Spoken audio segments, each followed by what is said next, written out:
Good morning all of you. स्वागत है आपका केमिस्ट्री विद एस।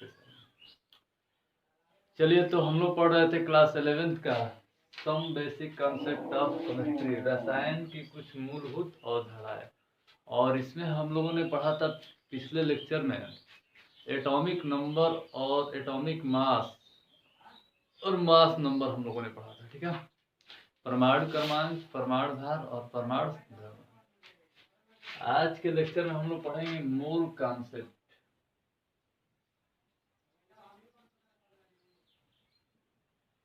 जिसको हम लोग बोलते हैं मोल अवधारणा।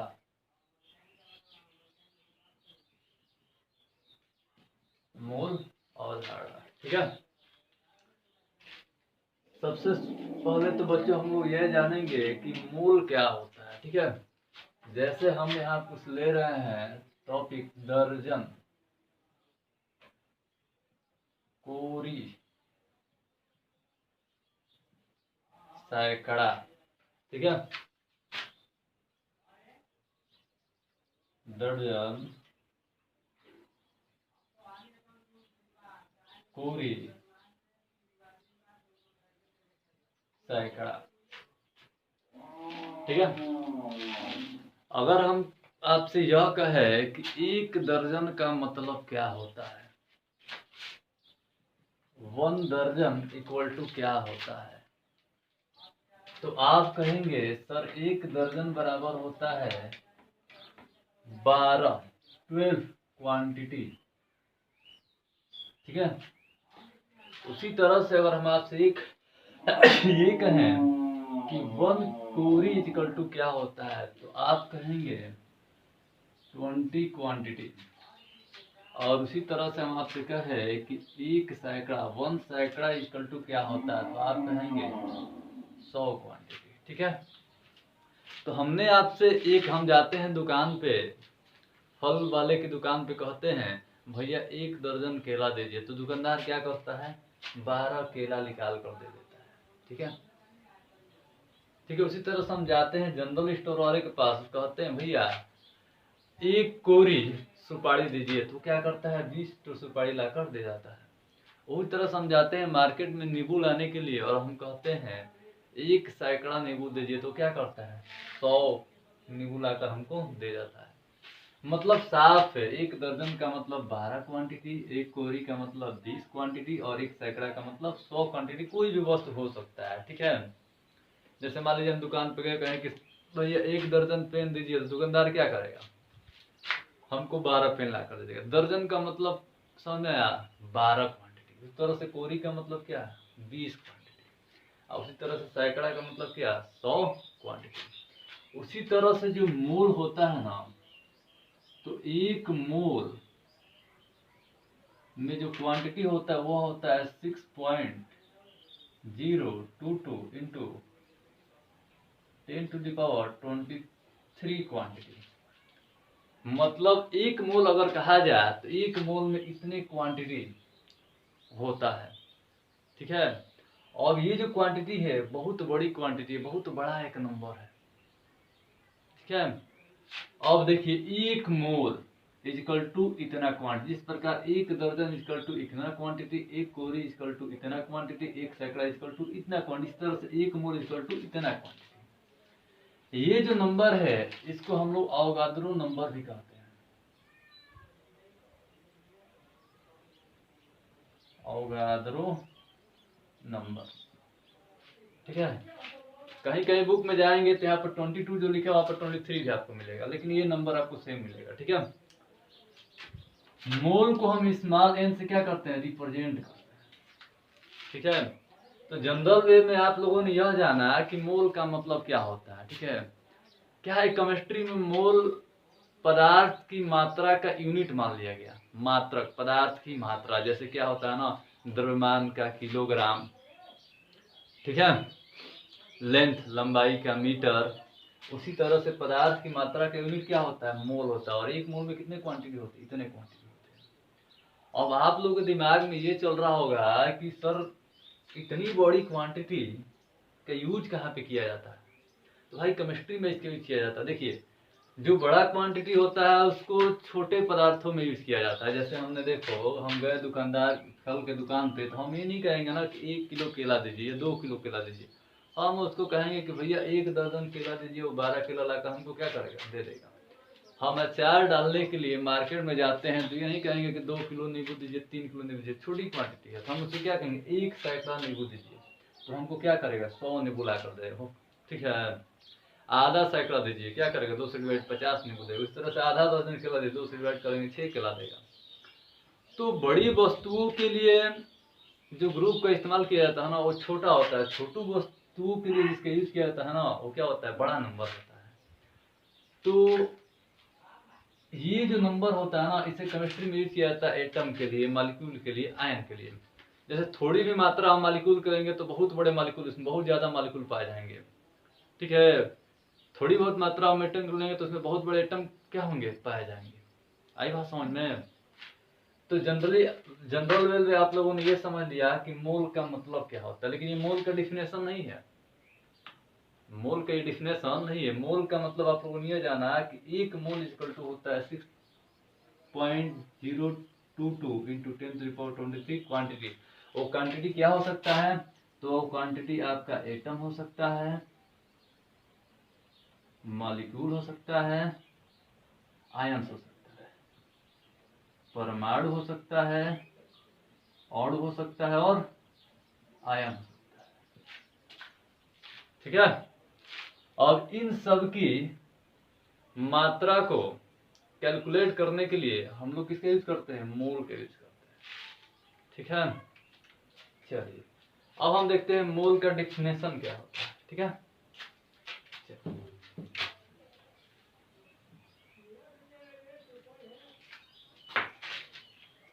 तो देखिए, कार्बन 12, कार्बन का एटॉमिक नंबर कितना होता है, 6, और एटॉमिक मास कितना होता है, 12। तो कार्बन 12 के 12 ग्राम में उपस्थित कणों की संख्या 1 मोल कहलाती है।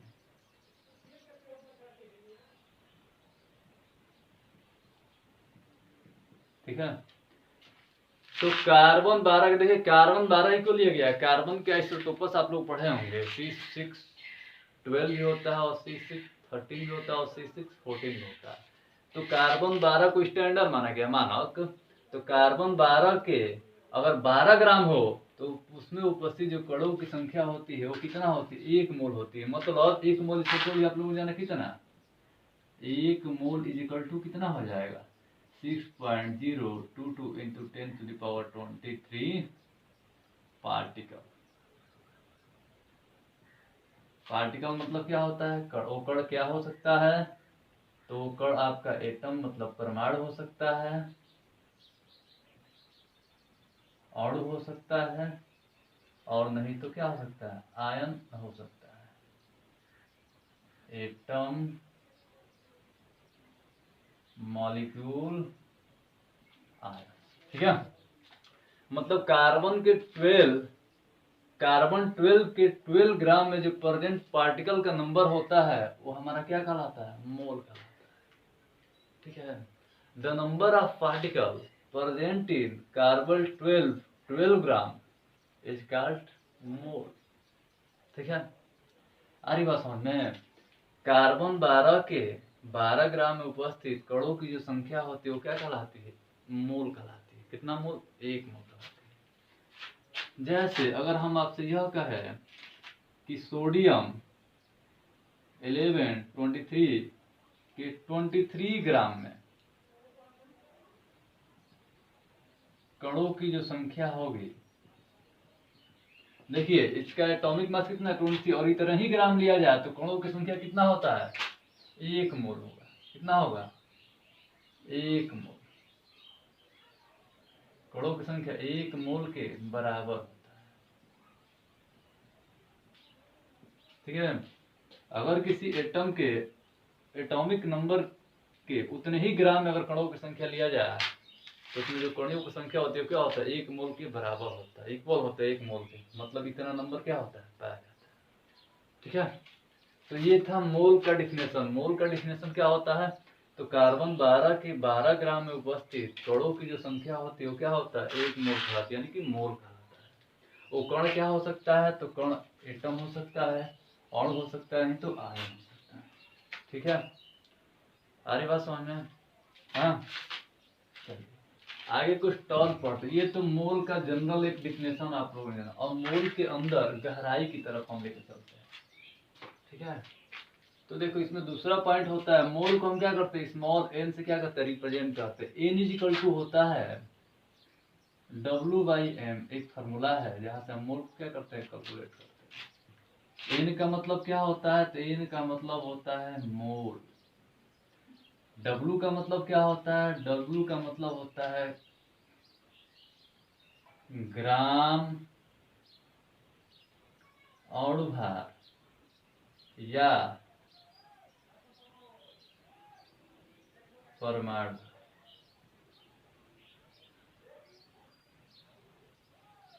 W का मतलब क्या होता है, वेट, वेट मतलब मास। ठीक है, तो एन का मतलब क्या होगा, मोल। W का मतलब होता है मास। ठीक है, पदार्थ का द्रव्यमान, पदार्थ का द्रव्यमान किसमें होगा, ग्राम में, बटा एम का मतलब होता है मोलार मास। क्या होता है, मोलर द्रव्यमान। क्या होगा, मोलर द्रव्यमान। इसको हम ऐसे लिख सकते हैं, अणु द्रव्यमान अथवा परमाणु द्रव्यमान। अगर अणु होगा तो अणु का द्रव्यमान, परमाणु होगा तो परमाणु का द्रव्यमान। ठीक है, W का मतलब क्या होता है, मास। ठीक है, वेट किसमें, ग्राम में। अगर किलोग्राम में होगा तो उसको हम ग्राम में कन्वर्ट करेंगे। अगर क्या होगा, मिलीग्राम में देगा दिया होगा तो भी क्या करेंगे, ग्राम में कन्वर्ट करेंगे। और इनका मतलब क्या होगा, अणु द्रव्यमान अथवा परमाणु द्रव्यमान।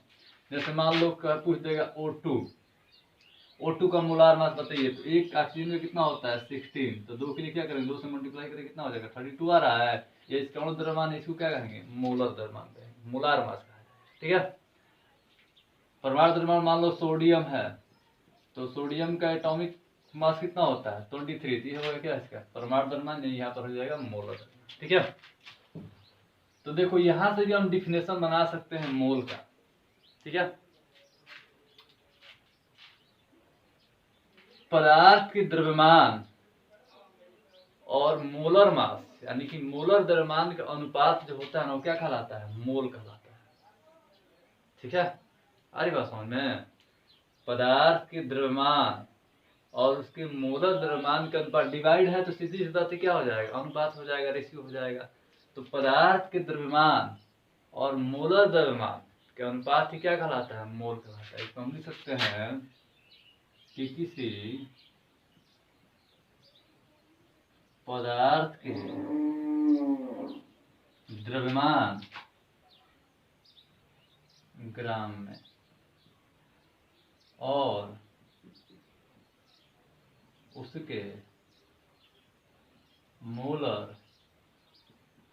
और उसके मोलर द्रव्यमान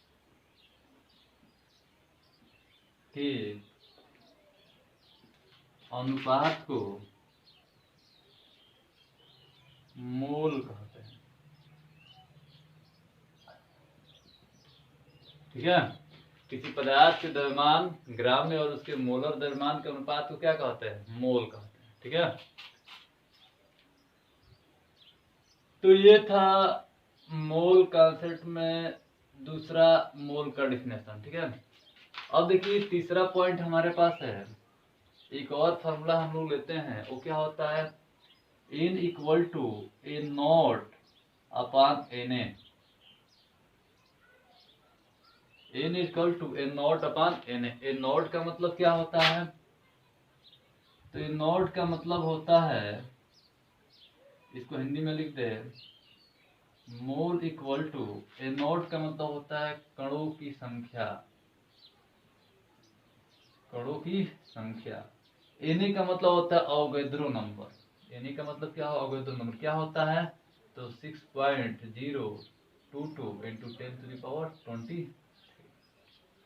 अब आपको समझ में आ गया होगा, डिफिनेशन बताने की आवश्यकता नहीं है। N equal to A naught upon N naught का मतलब क्या होता है, नंबर ऑफ पार्टिकल। ठीक है, किसी न्यूमेरिकल में नंबर ऑफ पार्टिकल दिया और पूछ रहा है मोल, तो नंबर ऑफ पार्टिकल की वैल्यू दिया है और एन का मतलब क्या होता होगा, तो नंबर उससे हम क्या करेंगे, डिवाइड कर देंगे, मोल की वैल्यू क्या हो जाएगी, कैलकुलेट हो जाएगी। ठीक है, सारी बात समझ में। तो आज की वीडियो में हम लोगों ने जाना कि मोल क्या होता है। ठीक है, मोल पदार्थ की मात्रा का क्या होता है, यूनिट होता है। मोल का डिफिनेशन क्या होता है, तो कार्बन 12 के 12 ग्राम में उपस्थित कणों की संख्या क्या कहलाती है, एक मोल कहलाती है। मोल इक्वल टू होता है पदार्थ का द्रव्यमान ग्राम में बटा अणु द्रव्यमान या परमाणु द्रव्यमान, W/m। ठीक है, W/m वेट अपान मोलार मास। ठीक है, किसी पदार्थ में द्रव्यमान ग्राम में और उसके मोलर द्रव्यमान का अनुपात को क्या कहते हैं, मोल। दूसरा आपने जाना कि N इक्वल टू होता है A0 अपान Na। A0 क्या होता है, नंबर ऑफ पार्टिकल, कणों की संख्या, और Na का मतलब क्या होता है, अवोगाद्रो नंबर 6.022 × 10⁻23। देखिए मोल का ये क्या है, कुछ बेसिक कॉन्सेप्ट है, आगे इसमें बहुत सारी गहराइयां है जिसको हम लोग क्या करेंगे, धीरे धीरे जानेंगे। ठीक है, तो आज के वीडियो में इतना ही। वीडियो अगर आपको अच्छा लगे तो लाइक कीजिए, सब्सक्राइब कीजिए और कमेंट कीजिए। ठीक है, thanks for watching my video.